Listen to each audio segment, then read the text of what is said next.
নমস্কার বন্ধুরা, cook with Gauri চ্যানেলে আমি গৌরী আজকে নিয়ে এসেছি পাবদা মাছের একটি রেসিপি। বন্ধুরা, এই রেসিপিটির নাম হলো পাবদা মাছের পানি কলা রেসিপি। বন্ধুরা, আপনারা অনেক রকমভাবে পাবদা মাছ খেয়েছেন। আমি যেভাবে রান্না করলাম আপনারা একবার হলেও ট্রাই করে দেখবেন। এটা রান্না করতে খুব কম সময় লাগে এবং সামান্য কিছু উপকরণ দিয়েই এই রান্নাটা তাড়াতাড়ি হয়ে যায়। এই রান্নাটা করার জন্য বন্ধুরা আমি একটা কড়াইয়ের মধ্যে একটা বড় সাইজের পেঁয়াজ ছোট ছোট করে কেটে নিয়েছি। আর তার মধ্যে একটু পরিমাণ বুঝে সামান্য একটু নুন অ্যাড করেছি। নুনটা এমন অ্যাড করবেন যাতে পরে আর দিতে না হয়। এরপরে আমি পেঁয়াজগুলো এই নুনের মধ্যে দিয়ে ভালো করে মেখে নেব। আমি এখানে নুন দিয়েছি যাতে পেঁয়াজটা খুব তাড়াতাড়ি ভালো করে মাখা যায় সেই জন্য। আর এখানে আমি 6টা মতন রসুন বেটে নিয়েছি আর রসুন বাটাটা অ্যাড করে দেব। আর 1 চামচের মতন হলুদ আমি এখানে দিয়েছি। আর এখানে আমি জিরের গুঁড়ো দিয়েছি বন্ধুরা 1 চামচের একটু কম।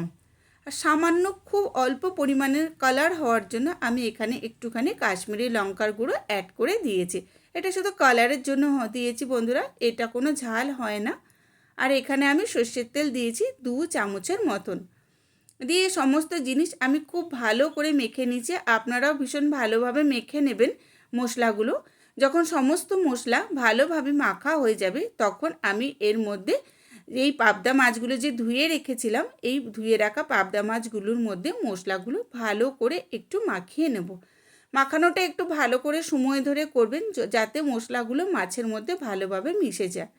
এরপর যে মশলাটা আমার হাতের মধ্যে লেগে থাকবে সেই জলটা আমি নিয়ে নেব।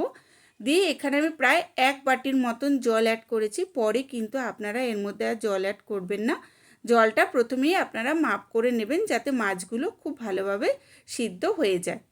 এরপর আমি ঢাকনা চাপা দিয়ে লো ফ্লেমে প্রায় 6 মিনিটের মতন এই মাছগুলোকে আমি কুক করে নিয়েছি বন্ধুরা।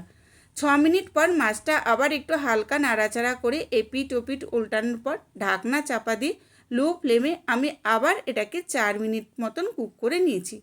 4 মিনিট রান্না করার পর দেখুন বন্ধুরা মাছের কালারটা একদম দেখবেন চেঞ্জ হয়ে গেছে। আর ঝোলটাও দেখুন আগের তুলনায় অনেক পরিমাণে কমে গেছে। এই অবস্থায় আপনারা এখানে অল্প কিছুটা পরিমাণে ধনেপাতা কুচিয়ে দেবেন আর একটা কাঁচা লঙ্কা চিড়ে দেবেন। আমি ধনেপাতা কুচি আর কাঁচা লঙ্কাটা সম্পূর্ণ ফ্লেভার হওয়ার জন্য দিয়েছি। এটা আপনারা এই অবস্থায় দিলে মাছের টেস্টটাও খুব সুন্দর আসে।